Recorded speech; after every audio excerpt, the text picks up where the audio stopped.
a 7-inch 6mm L-bench Allen. I'm going to loosen it right here. It's pretty tight. It took some pressure even with that long wrench.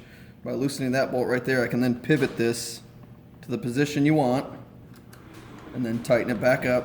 Now, Jesse, if you raise it all the way, if you raise it really high, do you have to do anything with the handlebars here? Once you reposition the bar where you want it, you should loosen the bolts on the front side, which is a 4mm Allen, and then rotate the handlebars to where the brake levers are where you feel they're good for your hands. Yeah, because changing that stem changes the attitude of the controls, right? Yeah. Okay. If you bring it forward like you said you might do on your bike, the rider or your wife may not like the angle of that, so you can bring these bolts up front here. You can rotate the bars back so you don't have to do both brake levers and get them both level. Yeah, and the grip needs to be level too once you're finished with it, right? So there may be a need to make an adjustment at the grip. How do you adjust that grip? What kind of tool do you use on that? There's a very small Allen down here if you want to adjust the grip, but if we use the bolts in the front of the stem, we should be able to get all the controls adjusted the easiest way. Okay, so actually you don't need to adjust the grips, because if you adjust the stem from this point, that's going to take care of the grips anyhow.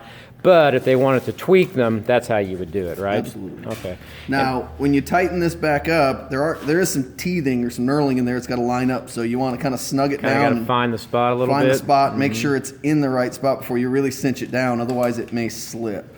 And I'm putting, it's 22 Newton meters. There's not a torque measure on this, but that's a good amount of strength. So I'm putting, good force on the end of this long Allen wrench to tighten it up. Like, would you say that's tighter than the axle nut on your car, or about the same, or not quite as much? Maybe not as much as the axle nut, but these bolts up here and the rest of the bolts on a bike are usually about 5 to 7 Newton meters. Yeah. So that's 3 times, if not 4 times tighter. So on these bolts, use your T-handle. Yep. On this, use your T-handle. On this one, you're going to need to use an L wrench or have a super strong wrist to be able to break it free, right? Absolutely. Okay, great.